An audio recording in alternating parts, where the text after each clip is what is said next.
आइए सुनते हैं पूर्णिमा के दिन श्री सत्यनारायण व्रत की कथा। जो भी भक्त प्रत्येक पूर्णिमा पर भगवान सत्यनारायण की पूजा करते हैं, कथा श्रवण करते हैं, तो उनके सभी प्रकार के दुख और कष्ट दूर होते हैं। पुत्र, धन, सुख, समृद्धि आदि की प्राप्ति होती है तथा भगवान सत्यनारायण की कृपा से सभी प्रकार के मनोरथ की सिद्धि होती है। तो आइए सुनते हैं श्री सत्यनारायण व्रत की कथा। तो बोलिए प्रेम से सत्यनारायण स्वामी की जय, भगवान विष्णु की जय, माता लक्ष्मी की जय, सर्व देवी देवता की जय। कथा के अनुसार एक समय की बात है। नैमिषारण्य तीर्थ में शौनकादि 88,000 ऋषियों ने श्री सूत जी से पूछा कि हे प्रभु, इस कलयुग में वेद विद्या रहित मनुष्यों को भक्ति किस प्रकार मिल सकती है तथा उनका उद्धार कैसे होगा। हे मुनि श्रेष्ठ, कोई ऐसा तप हो तो वह बतलाइए जिसमें कि थोड़े समय से ही पुण्य प्राप्त हो सके, मनोवांछित फल भी मिल जाए। इस प्रकार की कथा सुनने की हम इच्छा रखते हैं। सर्व शास्त्रों के ज्ञाता श्री सूत जी बोले कि हे वैष्णवों में पूज्य, आप सभी ने प्राणियों के हित की बात पूछी है, इसलिए मैं एक ऐसा श्रेष्ठ व्रत को आपको बतलाऊंगा जिसे नारद जी ने लक्ष्मी नारायण जी से पूछा था और लक्ष्मीपति जी ने मुनि श्रेष्ठ नारद जी से कहा था। आप सब इसे ध्यान से सुनिए। एक समय की बात है, योगीराज नारद जी दूसरों के हित की इच्छा के लिए अनेकों लोकों में घूमते हुए मृत्यु लोक में आ पहुँचे। वहाँ उन्होंने अनेक योनियों में जन्मे प्रायः सभी मनुष्यों को अपने कर्मों द्वारा अनेकों दुखों से पीड़ित देखा। उनका दुख देखकर नारद जी सोचने लगे, ऐसा क्या यत्न किया जाए जिसके करने से निश्चय रूप से मानव के दुखों का अंत हो जाए। इसी विचार पर मनन करते हुए विष्णु लोक में गए। वहाँ वह देवों के इष्ट नारायण की स्तुति करने लगे, जिनके हाथों में शंख, चक्र, गदा और पद्म थे, गले में वरमाला पहने हुए थे। स्तुति करते हुए नारद जी बोले कि हे भगवान, आप अत्यंत शक्ति से संपन्न हैं।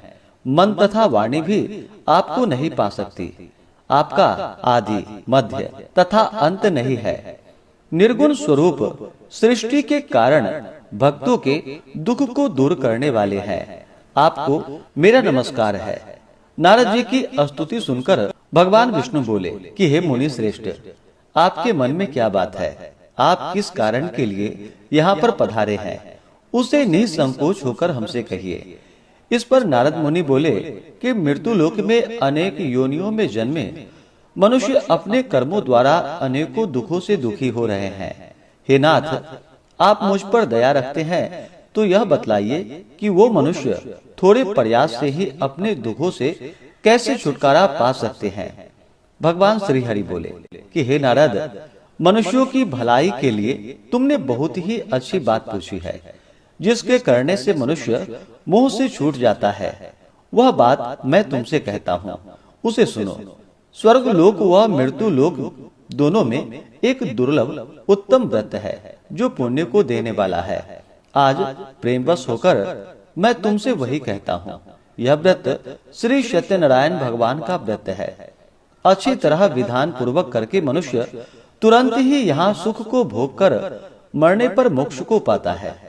श्री हरि के वचन को सुनकर नारद जी बोले, उस व्रत का क्या फल है, उसका क्या विधान है, यह व्रत किसने किया था, इस व्रत को किस दिन करना चाहिए, सभी कुछ विस्तार पूर्वक हमसे बतलाइए। नारद जी की बात को सुनकर भगवान श्री हरि बोले, दुख व शोक को दूर करने वाला यह सभी स्थानों पर विजय दिलाने वाला है। मानव को भक्ति व श्रद्धा के साथ शाम को श्री सत्यनारायण की पूजा धर्म पारायण होकर ब्राह्मणों व बंधु बांधवों के साथ करनी चाहिए। भक्ति भाव से ही नैवेद्य, केले का फल, घी, दूध और गेहूं का आटा सवाया ले। गेहूं के स्थान पर साठी का आटा, शक्कर तथा गुड़ लेकर वह सभी भक्षण योग्य पदार्थों को मिलाकर भगवान को भोग लगाए। ब्राह्मणों सहित बंधु बांधवों को भी भोजन करवाए। उसके बाद स्वयं भोजन करे। भजन कीर्तन के साथ भगवान की भक्ति में लीन हो जाए। इस तरह से सत्यनारायण भगवान का यह व्रत करने पर मनुष्य सारी इच्छाएं निश्चित रूप से पूरी कर सकता है। इस कली काल अर्थात कलयुग में मृत्यु लोक में मोक्ष का यह एक सरल उपाय है। इस प्रकार से श्री सत्यनारायण व्रत कथा में पहले अध्याय की कथा पूर्ण हुई। अब सुनते हैं दूसरे अध्याय की कथा। सूत जी बोले, हे ऋषियों, जिसने पहले समय में इस व्रत को किया था उसका इतिहास मैं कहता हूँ, ध्यान पूर्वक सुनो। सुंदर काशीपुरी नगरी में एक अत्यंत निर्धन ब्राह्मण रहता था। भूख प्यास से परेशान वह धरती पर घूमा करता था। ब्राह्मणों से प्रेम करने वाले भगवान ने एक दिन ब्राह्मण का वेश धारण कर उसके पास जाकर पूछा कि हे विप्र, नित्य दुखी होकर तुम पृथ्वी पर क्यों घूमते हो? दीन ब्राह्मण बोला, मैं निर्धन हूँ, भिक्षा के लिए धरती पर घूमा करता हूँ। हे भगवान, यदि आप इसका कोई उपाय जानते हो तो वह बतलाइए। वृद्ध ब्राह्मण कहते हैं कि सत्यनारायण भगवान मनोवांछित फल को देने वाले हैं, इसलिए तुम उनका पूजन करो। इसे करने से मनुष्य सभी दुखों से मुक्त हो जाता है। वृद्ध ब्राह्मण बनकर आए सत्यनारायण भगवान उस निर्धन ब्राह्मण को व्रत का सारा विधान बतलाकर अंतर ध्यान हो गए। ब्राह्मण मन ही मन सोचने लगा कि जिस व्रत को वृद्ध ब्राह्मण करने को कह गए हैं मैं उसे जरूर करूंगा। यह निश्चय करने के बाद उसे रात में नींद भी नहीं आई। वह सवेरे उठकर सत्यनारायण भगवान के व्रत का निश्चय कर भिक्षा मांगने के लिए चला गया।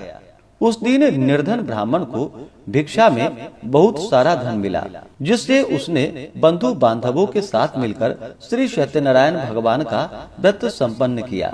भगवान सत्यनारायण का व्रत संपन्न करने के बाद वह निर्धन ब्राह्मण सभी दुखों से छूट गया और अनेक प्रकार की संपत्तियों से युक्त हो गया।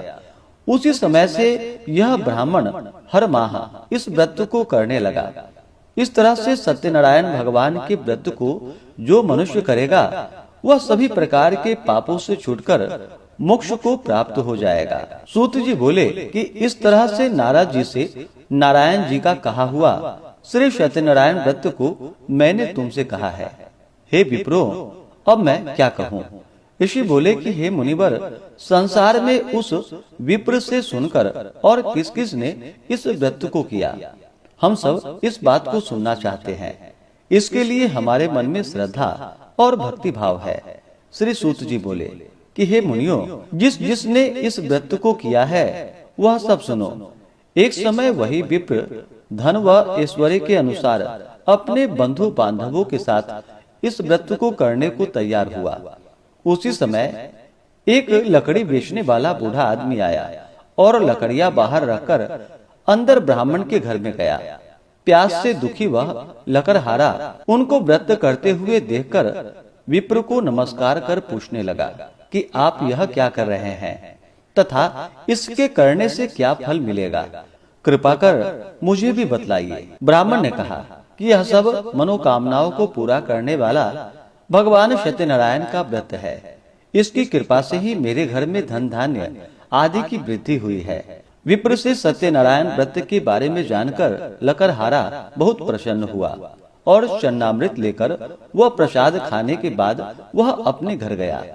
लकड़हारे ने अपने मन में संकल्प किया कि आज लकड़ी बेचने से जो धन मिलेगा उसी से श्री सत्यनारायण भगवान का उत्तम व्रत करूंगा। मन में इस प्रकार विचार को लेकर के वह लकड़हारा सिर पर लकड़ियां रखकर उस नगर में बेचने के लिए गया जहाँ पर कि धनी लोग रहते थे।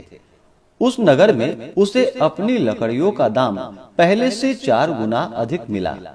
बूढ़ा प्रसन्नता के साथ दाम लेकर केले, शक्कर, घी, दूध, दही और गेहूं का आटा ले और सत्यनारायण भगवान के व्रत की अन्य सामग्रियां लेकर अपने घर गया।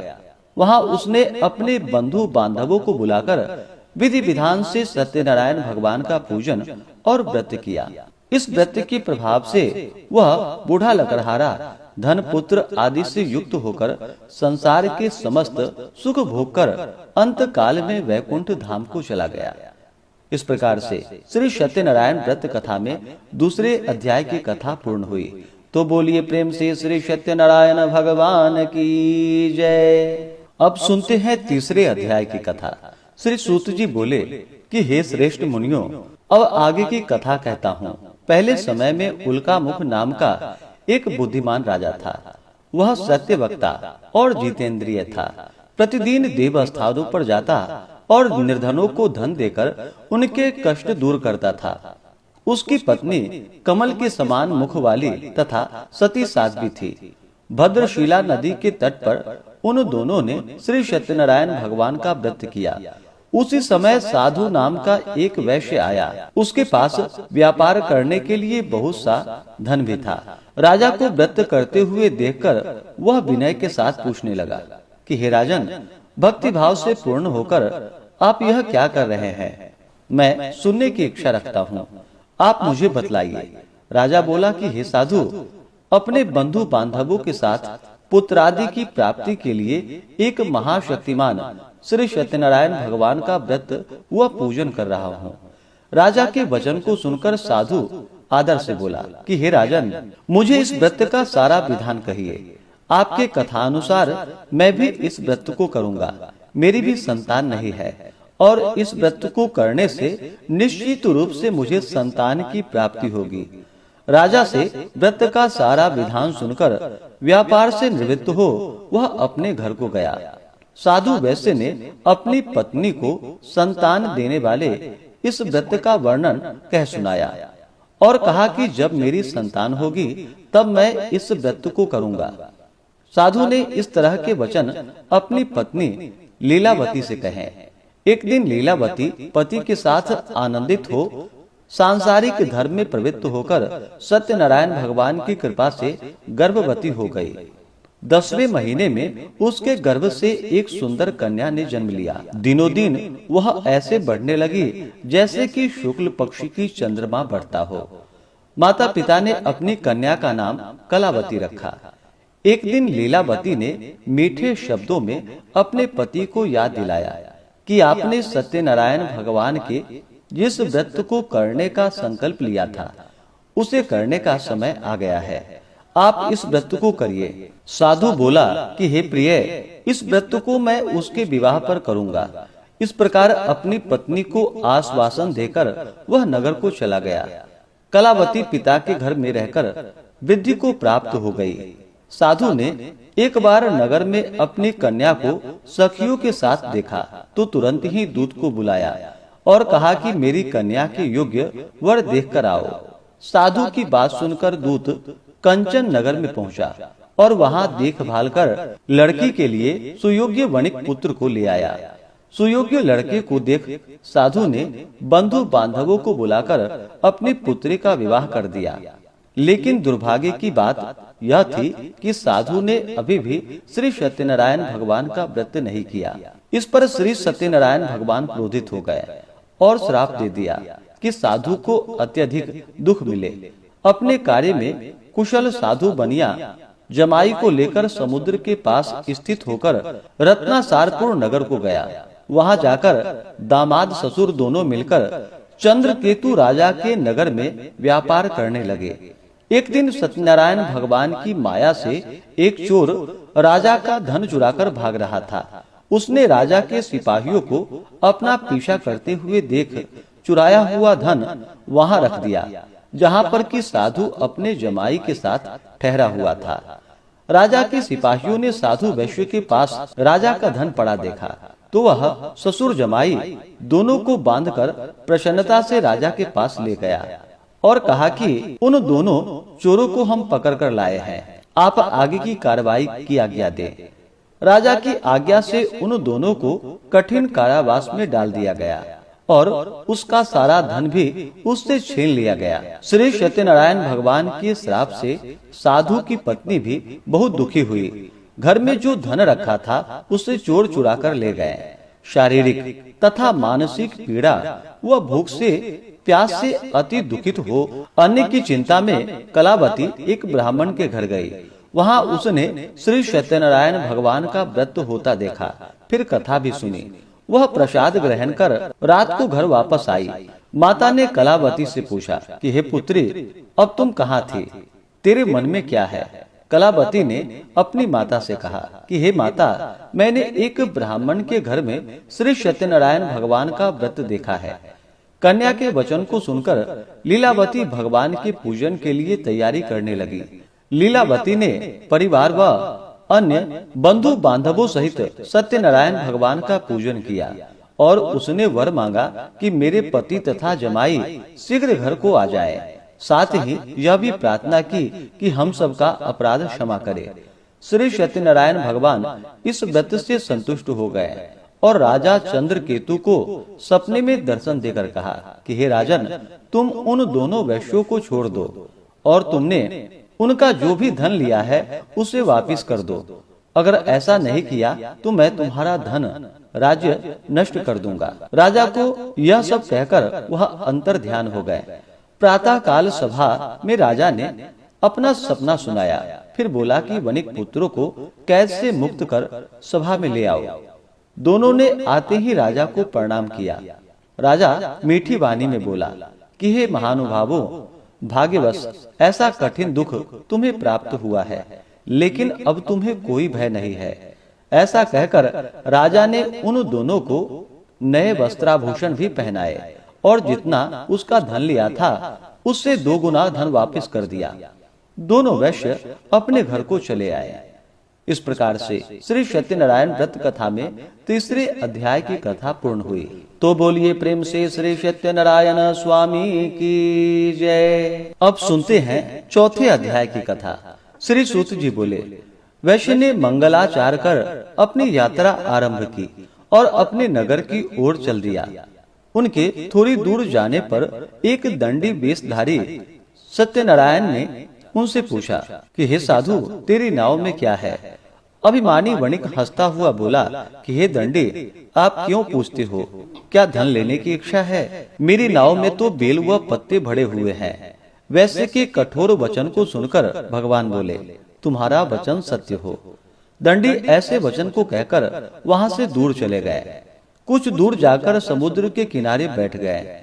दंडी के जाने के बाद साधु वैश्य ने नित्य क्रिया के पश्चात नाव को ऊंचा उठा हुआ देखकर अचंभा किया और नाव में बेल व पत्ते आदि को देखकर वह मूर्छित होकर जमीन पर गिर पड़ा। मूर्छा खुलने पर वह अत्यंत शोक में डूब गया। तब उसका दामाद बोला कि आप शोक न मनाए, यह दंडी का श्राप है, इसलिए हमें उनकी शरण में जाना चाहिए, तभी हमारी मनोकामना पूरी होगी। दामाद की बात को सुनकर वह दंडी के पास पहुंचा और अत्यंत भक्ति भाव से नमस्कार करके बोला, मैंने आपसे जो जो असत्य वचन कहे थे उसके लिए मुझे क्षमा कर दे। ऐसा कहकर महान शोकातुर होकर वह रोने लगा। तब दंडी भगवान बोले कि हे वणिक पुत्र, मेरी आज्ञा से बार बार तुम्हें दुख प्राप्त हुआ है, तू मेरी पूजा से विमुख हुआ है। साधु बोला कि हे भगवान, आपकी माया से ब्रह्मा आदि देवता भी आपके रूप को नहीं जान सकते, तब मैं अज्ञानी कैसे जान सकता हूँ? आप प्रसन्न होइए। अब मैं सामर्थ्य के अनुसार आपकी पूजा करूंगा, मेरी रक्षा कीजिए और पहले के समान नौका में धन भर दीजिए। साधु वैश्य के भक्ति पूर्वक वचन को सुनकर भगवान प्रसन्न हो गए और उसकी इच्छानुसार वरदान देकर अंतर ध्यान हो गए। ससुर जमाई जब नाव पर आए तो नाव धन से भरी हुई थी। फिर वहीं अपने अन्य साथियों के साथ सत्यनारायण भगवान का पूजन कर अपने नगर को चल दिया। जब नगर के नजदीक पहुँचे तो दूत को घर पर खबर करने के लिए भेज दिया। दूत साधु की पत्नी को प्रणाम कर कहता है कि मालिक अपने दामाद सहित नगर के निकट आ गए हैं। दूत की बात को सुनकर साधु की पत्नी बड़े हर्ष के साथ सत्यनारायण भगवान का पूजन कर अपनी पुत्री कलावती से कहा कि मैं अपने पति के दर्शन को जाती हूँ, तू कार्य पूर्ण कर शीघ्र आ जाना। माता के ऐसे वचन को सुनकर कलावती जल्दी में प्रसाद छोड़कर अपने पति के पास चली गई। प्रसाद की अवज्ञा के कारण श्री सत्यनारायण भगवान रुष्ट हो गए और नाव सहित उसके पति को पानी में डुबो दिया। कलावती अपने पति को वहां न पाकर रोती हुई जमीन पर गिर गई। नौका को डूबा हुआ देखकर वह कन्या को रोता हुआ देखकर साधु दुखी होकर बोला कि हे प्रभु, मुझसे तथा मेरे परिवार से जो भूल हुई है उसे आप क्षमा कीजिए।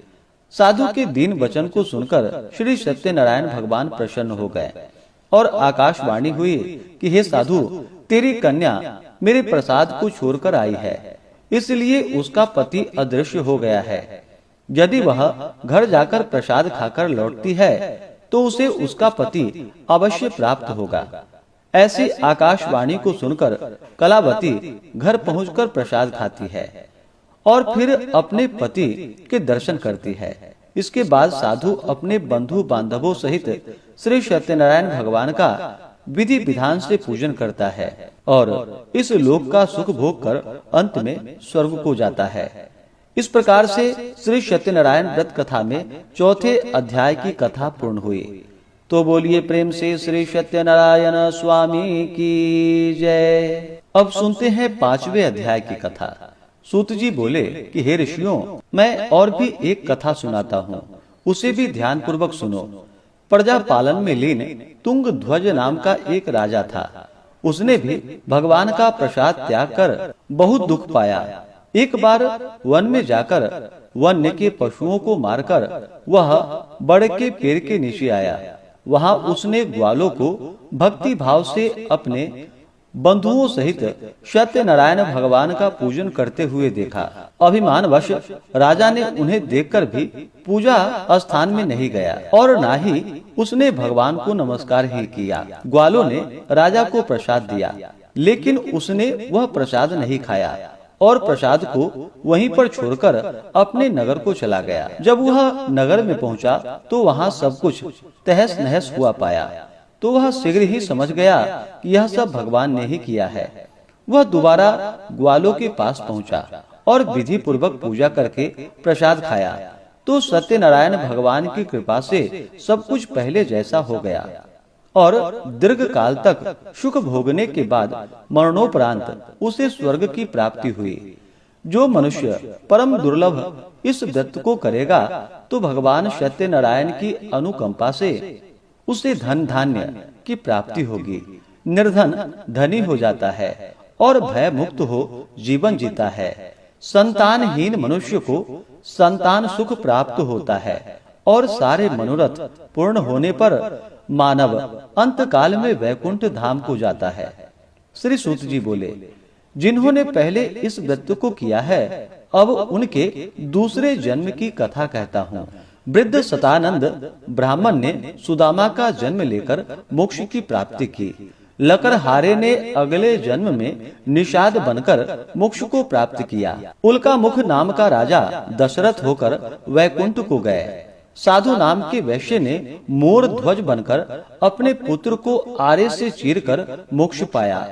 महाराज तुंग ध्वज ने स्वयंभू होकर भगवान में भक्ति युक्त हो कर्म कर मोक्ष को प्राप्त किया। इस प्रकार से श्री सत्यनारायण व्रत कथा में 5वें अध्याय की कथा पूर्ण हुई।